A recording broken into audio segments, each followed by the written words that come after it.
Hola, bienvenidos a nuestro canal de la Vida Verdadera. Nos alegra que estés aquí para escuchar la predicación de la Palabra de Dios y te animamos a seguirnos en nuestras redes sociales para más recursos bíblicos y mantenerte conectado con nosotros. Que estés bien.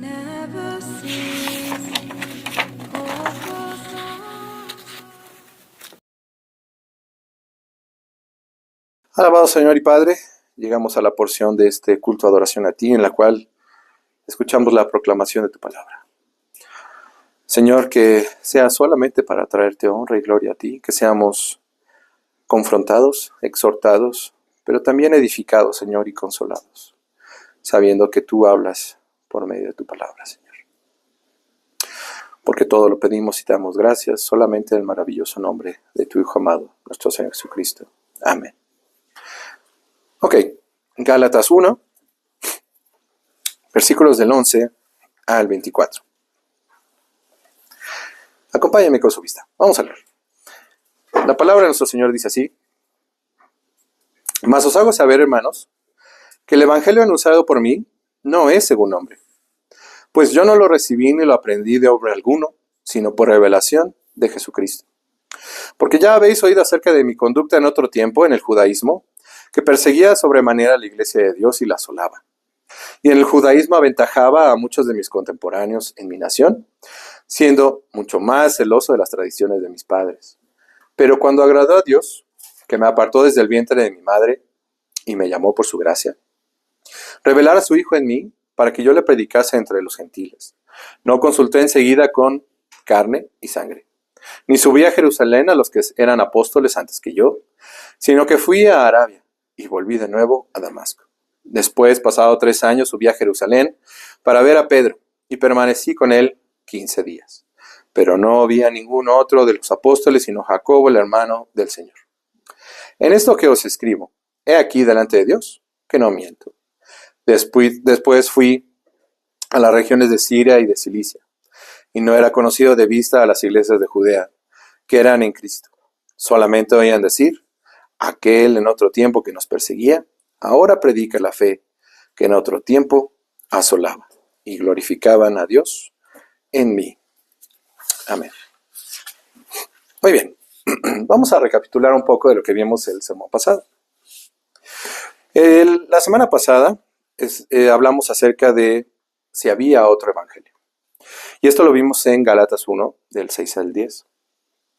Y aquí vimos varios puntos. Primeramente, la preocupación pastoral de Pablo por la iglesia, por alejarse del verdadero evangelio, contra la intención de los falsos maestros. Segundo, también vimos la declaración de Pablo contra los que enseñan un falso evangelio. Vimos que era una declaración fuerte de maldición sobre ellos, no era cualquier cosa.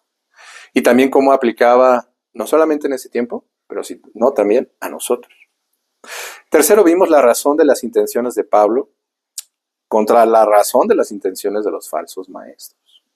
Y para ilustrar este punto, me gustaría que fuéramos juntos a Hechos 13. Hechos 13, versículo 4, versículo 12. Hechos 13,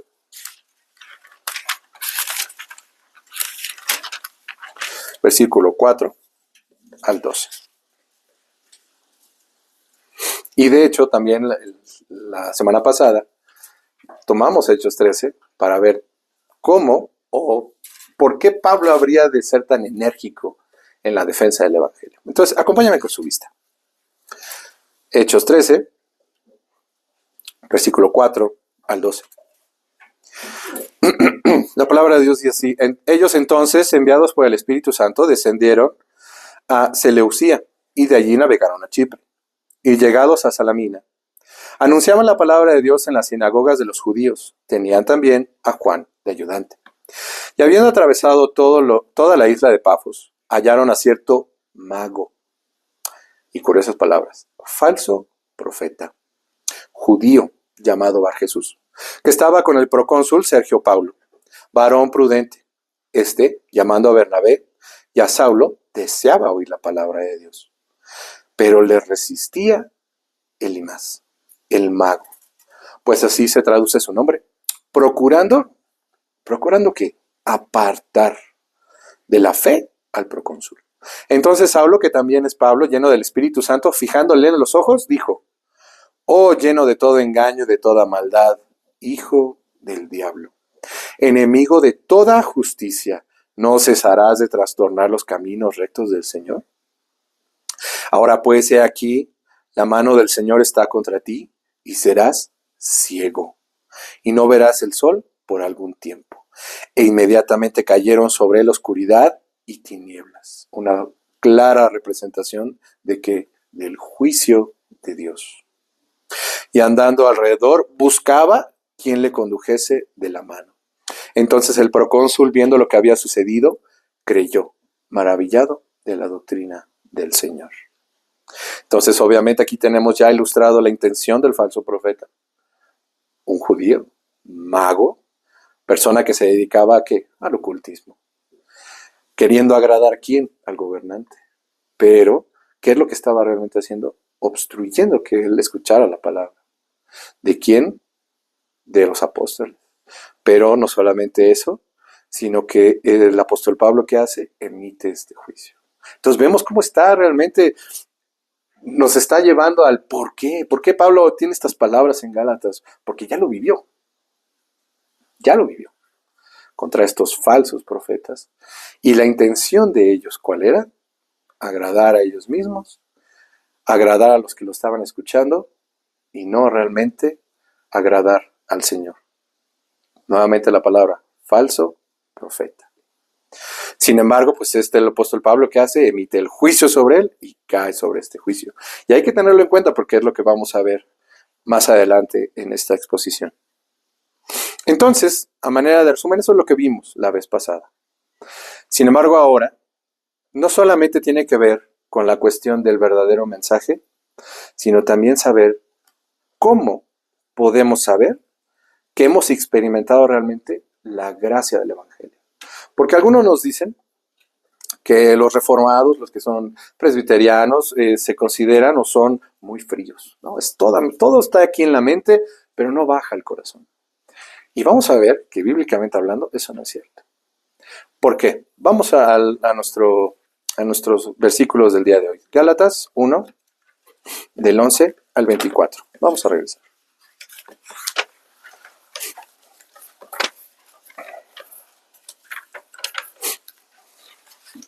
Dice, vamos a tener que el apóstol Pablo nuevamente va a ser enérgico de quién viene este evangelio. Y lo dice así. Mas os hago saber, hermanos, que el evangelio anunciado por mí no es según hombre. Pues yo no lo recibí ni lo aprendí de hombre alguno, sino por revelación de Jesucristo. Porque ya habéis oído acerca de mi conducta en otro tiempo en el judaísmo, que perseguía de sobremanera la iglesia de Dios y la asolaba. Y en el judaísmo aventajaba a muchos de mis contemporáneos en mi nación, siendo mucho más celoso de las tradiciones de mis padres. Y nosotros podríamos decir, bueno, apóstol Pablo, ¿a poco sí? ¿Realmente tú eres así? ¿Quieren ver que sí? Vamos a ir a Hechos 9. Vamos a Hechos 9. Porque vamos a ver qué es lo que hacía el apóstol Pablo y por qué vuelve a mencionar esto es lo que era yo. Y eso es muy importante para este primer punto. En Hechos 9 tenemos del versículo 1 al 31 la conversión del apóstol Pablo. Y vamos a leerlo. Síganme con su vista. Saulo, respirando aún amenazas y muerte contra los discípulos del Señor, vino al sumo sacerdote y le pidió cartas para las sinagogas de Damasco, a fin de que, si hallase algunos hombres o mujeres de este camino, los trajese presos a Jerusalén. Mas yendo por el camino, aconteció que al llegar cerca de Damasco, repentinamente le rodeó un resplandor de luz del cielo, y cayendo en tierra oyó una voz que le decía: Saulo, Saulo, ¿por qué me persigues? Y él dijo: ¿Quién eres, Señor? Y le dijo: Yo soy Jesús, a quien tú persigues. Dura cosa te es dar coces contra el aguijón. Él, temblando y temeroso, dijo: Señor, ¿qué quieres que yo haga? Y el Señor le dijo: Levántate y entra en la ciudad, y se te dirá lo que debes de hacer. y los hombres que iban con Saulo se pararon atónitos, oyendo a la verdad la voz, mas sin ver a nadie. Entonces Saulo se levantó de tierra y abriendo los ojos no veía a nadie. ¿Se acuerdan qué pasó con el falso profeta? Cayó, ¿qué? Sobre él, el juicio. ¿Y qué pasó con Saulo? Volvió a caer sobre él el juicio. Un hombre que perseguía a la iglesia, pero por perseguir a la iglesia estaba persiguiendo a Cristo mismo. Y emite nuestro Señor ese juicio sobre él. Pero hay una diferencia con Pablo, a consideración del falso profeta. Y vamos a verlo. Entonces Saulo se levantó de tierra y abriendo los ojos no veía a nadie. Así que llevándole por la mano, le metieron en Damasco, donde estuvo 3 días sin ver, y no comió ni bebió. Había entonces en Damasco un discípulo llamado Ananías, a quien el Señor dijo en visión: Ananías. Y él respondió: heme aquí, Señor. Y el Señor le dijo: levántate y ve a la calle que se llama Derecha y busca en casa de Judas a un llamado Saulo de Tarso, porque aquí él ora. Y ha visto en visión a un varón llamado Ananías, que entra y le pone la mano encima para que recobre la vista. Entonces Ananías respondió: Señor, he oído muchos acerca de este hombre. ¿Cuántos males ha hecho a tus santos en Jerusalén? Coincide con lo que vimos en Gálatas, lo que estamos viendo ahora. Claro, había miedo entre los que sabían de Saulo. Entonces continúa. Señor, he oído de mucho acerca de este hombre, cuántos males ha hecho a tus santos en Jerusalén, y aún aquí tiene autoridad de los principales sacerdotes para prender a todos los que invocan tu nombre. El Señor le dijo: ve, porque instrumento escogido me es este, para llevar mi nombre en presencia de los gentiles y de reyes y de los hijos de Israel, porque yo le mostraré cuánto le es necesario padecer por mi nombre. Fue entonces Ananías y entró en la casa y poniendo sobre él las manos, dijo: hermano Saulo, el Señor Jesús, que se te apareció en el camino por donde venías, me ha enviado para que recibas la vista y seas lleno del Espíritu Santo. De la oscuridad a la luz. El apóstol Pablo, a diferencia del falso profeta, de la oscuridad a la luz. Tengan esto en cuenta porque es importante para lo que viene. Y al momento le cayeron de los ojos como escamas y recibió al instante la vista y levantándose fue bautizado. Y habiendo tomado alimento recobró fuerzas y estuvo Saulo por algunos días con los discípulos en Damasco. Y no solamente en esta recapitulación, en este testimonio que tenemos de la conversión del apóstol Pablo, habla de su experiencia, sino que también es importante ver en Hechos 26, ante el rey Agripa. Vamos a Hechos 26. ¿Por qué es importante tener estas dos porciones de la Escritura? Porque nos va a dar luz acerca de por qué el apóstol Pablo tiene que recapitular que no es su evangelio, que no lo recibió de hombre. Vamos a Hechos 26. Hechos 26 del 4 al 18. 4 al 18.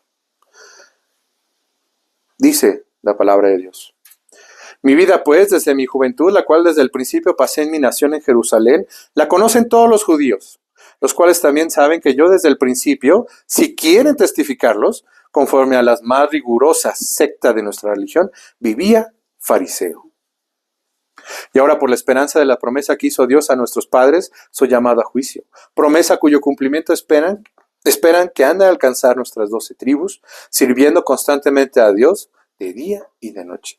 Por esta esperanza, oh rey Agripa, soy acusado por los judíos. ¿Qué? ¿Se juzga entre vosotros cosa increíble que Dios resucita a los muertos?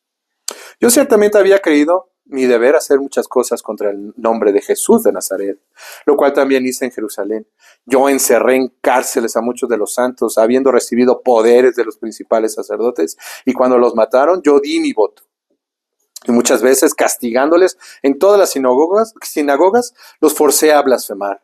Y enfurecido sobremanera contra ellos, los perseguí hasta en las ciudades extranjeras. La antigua condición en la que está Pablo. Hay que identificar eso. Continuamos. Y ocupado en esto, iba yo a Damasco con poderes en comisión de los principales sacerdotes.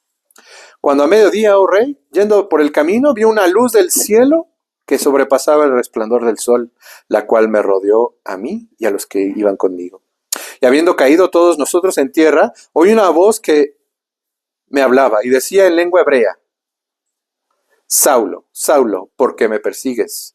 Dura cosa te es dar cosas contra el aguijón. Yo entonces dije: ¿Quién eres, Señor? Y el Señor dijo: Yo soy Jesús, a quien tú persigues. Pero levántate y ponte sobre tus pies, porque para esto he aparecido a ti, para ponerte por ministro y testigo de las cosas que has visto y de aquellas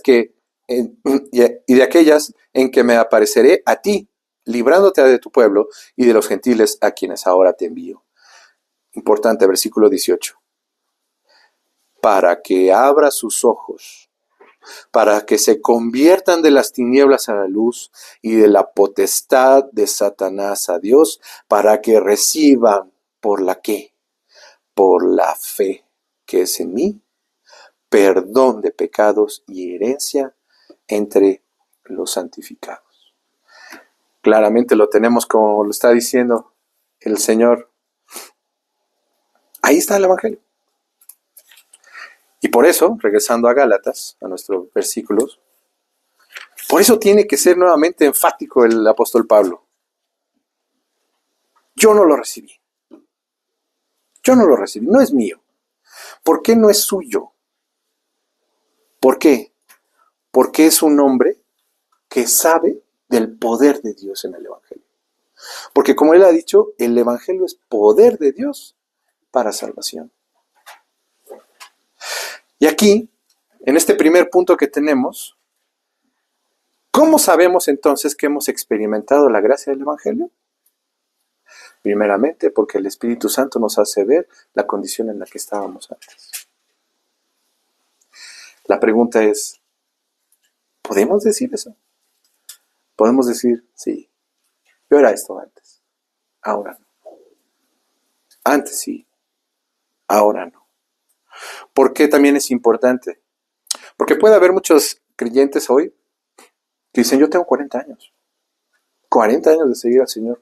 Si es así, gloria a Dios. Pero la pregunta es, ¿puedes tú realmente decir: sí, yo antes era esto, pero por la gracia de Dios ahora soy esto?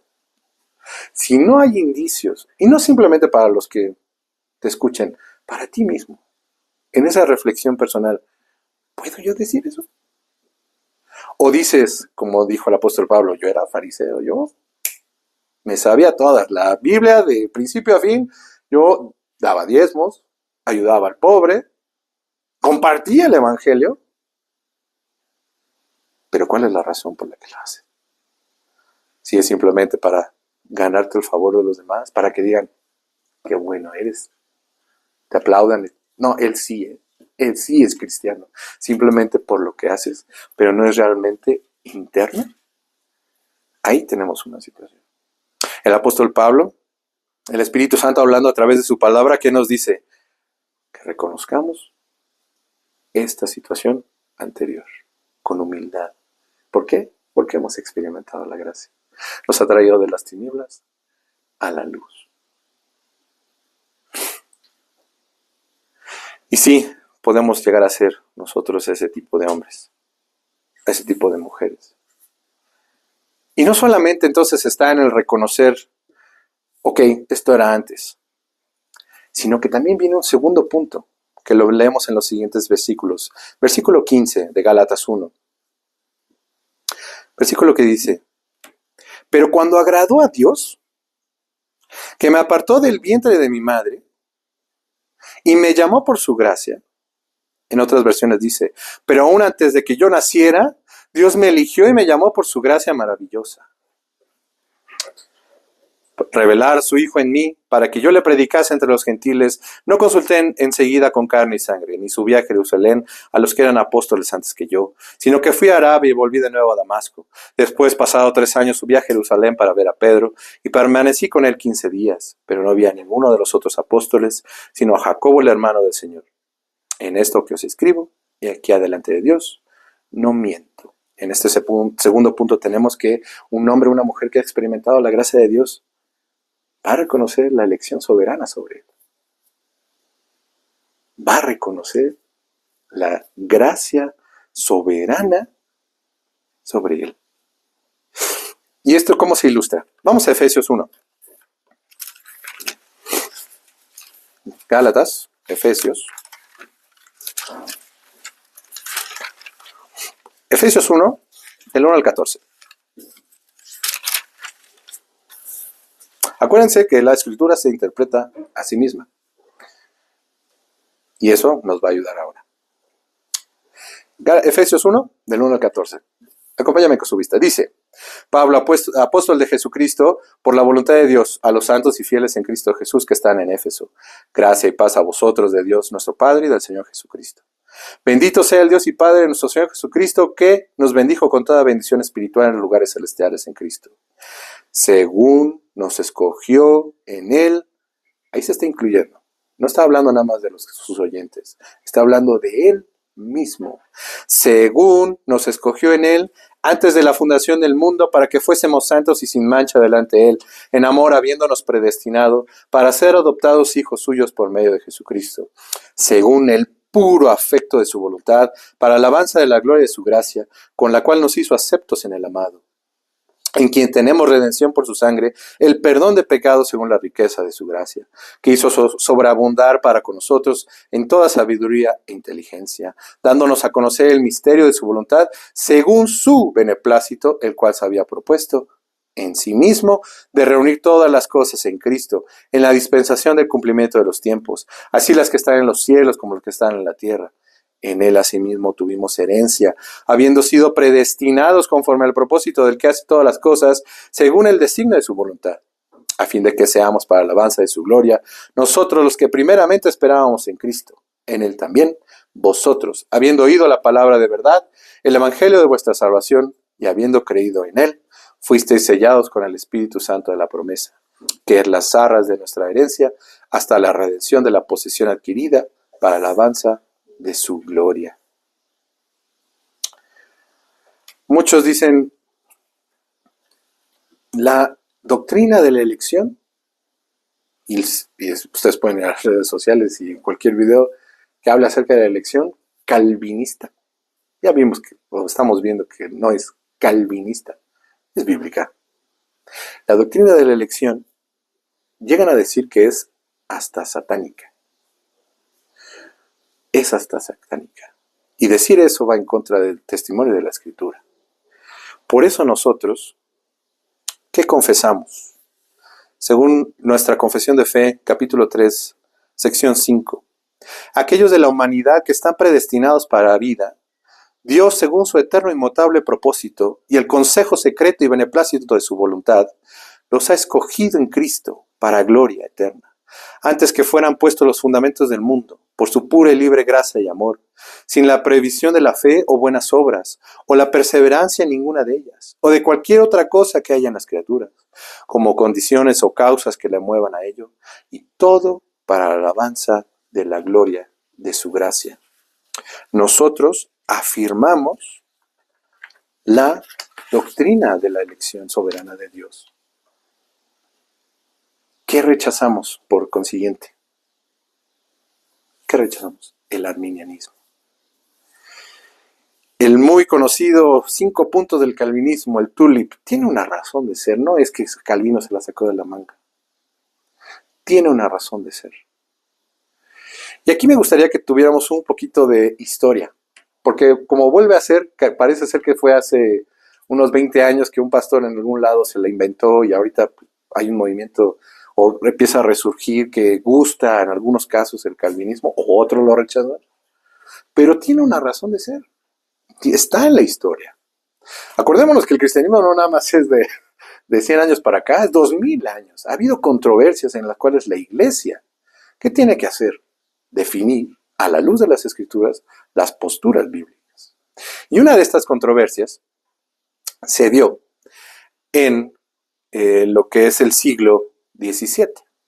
Después del tiempo del inicio de la Reforma, pues en esta situación de estira y afloje, vamos a tener que hubo una oposición a la doctrina bíblica del pecado y la gracia.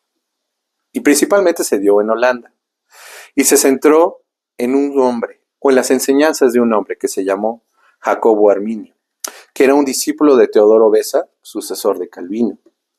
Y al principio, él era un estricto calvinista, pero negó el decreto de reprobación y suavizó la doctrina del pecado original.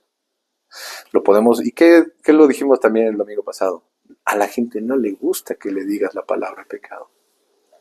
No le gusta. Claro que no le gusta. ¿A quién le va a gustar? Eso dijimos. ¿A quién le va a gustar que le digan, eres pecador? A nadie. Pero a la luz de la Escritura, somos pecadores. La palabra pecado está aquí. Y hablamos acerca de lo que era. ¿Qué era qué? Transgresión o falta de conformidad a la ley de Dios. Es por medio de la ley de Dios que conocemos nuestro pecado. No lo decimos nosotros, no lo dice tal o cual persona, lo dice la Escritura. Negar lo que dice la Escritura es negar a Dios mismo, porque acuérdense lo que vimos también, que los que rechazan el Evangelio, rechazan a Dios mismo, rechazan a Cristo mismo. Es algo que es difícil de asimilar o entender, podríamos decir, no, es más bien difícil de aceptar. Entonces, en esta controversia, tuvo estas situaciones. Negó el decreto de reprobación, suavizó la doctrina del pecado original. Después de su muerte, estos seguidores, conocidos como los remonstrantes, se levantaron en las iglesias de Holanda y dijeron, no creemos en esto, porque aparte es un punto que también vimos al principio. ¿En qué está centrado la diferencia entre el evangelio verdadero y el evangelio falso? El evangelio falso está centrado en el hombre.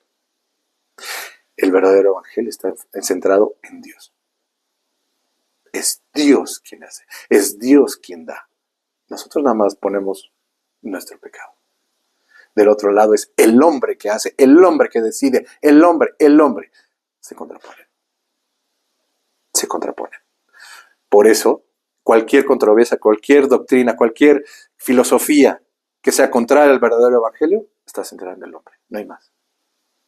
Y como leímos, ¿a qué le dijo el apóstol Pablo al mago, falso profeta, hijo de el diablo? Palabras fuertes. Pero también nuestro Señor Jesucristo lo dijo. ¿Qué le dijo a los fariseos y escribas? Ustedes no son hijos de Abraham, ustedes son hijos de su padre, el diablo, el padre de mentira. Claro, solamente hay dos. No hay muchas, solamente hay dos. O es el verdadero evangelio, o es el evangelio falso enfocado en el hombre. Entonces, estas doctrinas que ellos estaban negando, creían algunas. Y tenían estos como puntos en contra de lo que dice la Escritura, que dice que creen que la transgresión de Adán tuvo un efecto maligno en la condición espiritual de todos sus descendientes, rechazan la doctrina del pecado original, tal como fue enseñada por la Iglesia de la Reforma, mantienen la culpa del pecado de Adán, pero esta no fue imputada a sus descendientes, aunque su corrupción pasó de padre a hijo. Esta corrupción no es considerada como pecado en el propio sentido de la palabra, sino que creen es considerada como una enfermedad o debilidad. ¿Lo han escuchado? Dicen, el hombre no está muerto en delitos y pecados. El hombre está enfermo. Hay que darle la medicina. Hay que ponérsela aquí para que él extienda la mano y puedas tomarla. Pero el hombre tiene que hacer algo. Es un pensamiento humanista. También no es solamente eso, no pone al hombre bajo la condenación, sino que debilita su naturaleza nada más, de tal manera que es incapaz de alcanzar la vida eterna, sea por la incapacidad de restablecerse a sí mismo para recibir el favor de Dios o descubrir por sí mismo una manera de salvación. O sea, se ha centrado nuevamente en el hombre. No creen en la depravación total de la naturaleza humana, aunque ocasionalmente se expresen como si lo creyeran. Sin embargo, dejan espacio para el libre albedrío del hombre en el sentido material de la palabra, es decir, como un poder o habilidad natural en el hombre para hacer algo que sea espiritualmente bueno. De tal modo que el hombre puede de alguna manera prepararse para volverse hacia Dios y hacer su voluntad. Además, propone una teoría de la gracia que difiere esencialmente de las confesiones. Hay una gracia para todos, una gracia común, una gracia que nos prepara a la obediencia evangélica y hay una gracia que se nos da para preservar por nosotros mismos. El Espíritu confiere a todos los hombres suficiente gracia para contrarrestar el efecto de la depravación heredada, para capacitarlos para cooperar con el Espíritu de Dios en la regeneración. ¿Qué está aquí de por medio? Que el hombre tiene la posibilidad de ¿qué? De salvarse. ¿A la luz de las Escrituras? No. No. Por eso es importante recobrar el verdadero evangelio. Por eso nosotros afirmamos esto. No porque nosotros así lo queramos. Es por la Escritura así lo enseña. Entonces, en este segundo punto, ¿qué tenemos? Que un verdadero hombre, una verdadera mujer que ha experimentado la gracia de Dios, sabe que no pudo hacerlo por sí mismo. La pregunta es no, ¿por qué yo sí tomé la decisión y el otro no? Yo la tomé porque hice la decisión correcta. Tomé la decisión correcta. Yo sí me salvé, yo sí creí. ¿Sí notamos un tono de soberbia? Yo sí tomé la decisión, tú no. Pero cree, ¿eh? O sea, pero puedes creer. Yo sí la tomé, tú no. Al final del día, es una obra de la persona. El apóstol Pablo, a la luz de la Escritura, nos dice, ¿no? Yo antes era esto, pero por su gracia me llamó. Por su gracia. No por nada en él, no por nada en nosotros. Ahora, podemos decir los arminianos, que predomina todo, en toda la iglesia evangélica que aquí en México, en gran manera, ¿no son creyentes? No, no podríamos afirmar eso, porque no creemos solamente en la doctrina de la elección para ser salvos, ¿no? Pero no podemos negar que están en un error. Al momento de explicar por qué ellos sí y su vecino, amigo, familiar no, ¿por qué? ¿Y qué dicen? Yo tomé la decisión. Pero si vamos al fondo de esa pregunta, ¿por qué tú sí pudiste? Invariablemente a la luz de la Escritura tiene que llegar, porque tuvo gracia de mí. Porque Él tuvo gracia de mí. ¿Ejercemos la fe? ¿Tenemos fe? ¿Creemos? Claro que sí, pero la posibilidad de creer nos es dada por Dios, en su gracia. Entonces, que nosotros seamos ese tipo de hermanos, ese tipo de personas que reconocemos la gracia de Dios en nosotros, pero por eso, porque reconocemos a un Dios más grande que nosotros, que a pesar de quiénes somos nosotros, a pesar de todo eso, en Cristo Jesús nos amó desde antes de la fundación del mundo. No por nada que vayamos a hacer, no por nada que hicimos, sino solamente porque Él así quiso. Y tercer punto, tenemos no solamente reconocer el pasado que teníamos, no solamente reconocer a un Dios soberano que muestra su gracia para con el que Él quiere, y lo alabamos por eso, porque sabemos que no hay nada bueno en nosotros. Y no solamente esos dos, sino que también se muestra hacia los demás. Hay un reconocimiento también por otros hacia esa gracia que se nos ha sido dada. Lo tenemos en versículo 21, en Gálatas 1. Dice así: después fui a las regiones de Siria y de Cilicia, y no era conocido de vista las iglesias de Judea que eran en Cristo. Solamente oían decir, aquel que en otro tiempo nos perseguía, ahora predica la fe que en otro tiempo asolaba. ¿Y qué hacían? Glorificaban a Dios en mí. No conocían a Pablo, estas iglesias. Solo habían oído de él. Y como vimos a la luz de Hechos, decían, tremendo este hombre. Tremendo. Y no lo conocían. Pero solamente por el simple hecho de que era un hombre transformado por el poder del Evangelio, esos otros hombres que habían escuchado el testimonio de Pablo, sabían de ese poder. Por eso glorificaban a Dios, porque también ellos, cualquier persona que ha sido salva, no es por sí misma, sino que reconoce esa gloria, reconoce esa gracia en otros. ¿Qué se dice de nosotros? Somos hombres y mujeres que somos muy, muy serios en nuestra religión y somos muy tajantes en la sana doctrina y predicar la ley y predicar bien. Ok. Pero qué mejor que sería que nosotros, ellos han experimentado la gracia de Dios y la quieren transmitir a otros. Transmitir a otros. Pero porque ellos mismos la conocen. Y no solamente como hermanos, sino también de aquellos a quienes están enseñándonos, de quienes se paran en un púlpito. Podemos reconocer en su voz, ¿han sido realmente tocados por la gracia? O escuchamos, ustedes hermanos tienen que hacer A, B, C, D, E, F. Y si no hacen, pues parece ser que no son cristianos. Escuchamos a veces eso. Y si lo hemos hecho desde aquí arriba, debería llevarnos a un arrepentimiento. Debería llevarnos a un arrepentimiento. Porque ¿qué estamos haciendo? Alejando a los hermanos. ¿Qué dicen? No, este no. No, para que vaya y me golpee. No. A la luz de la Escritura somos confrontados. Claro. Nos muestra nuestro pecado la ley. Claro. Pero también ¿qué mostramos? La gracia. Porque a nosotros se nos ha dado. También a otros damos. Que seamos ese tipo de hombres y mujeres, por la gracia de Dios, y que nuevamente, desde cualquier púlpito, aún en esta misión, quien vaya a predicar, que predique solamente el Evangelio de la gracia de Dios, y todo lo que incluye. Pero no para él agradarse,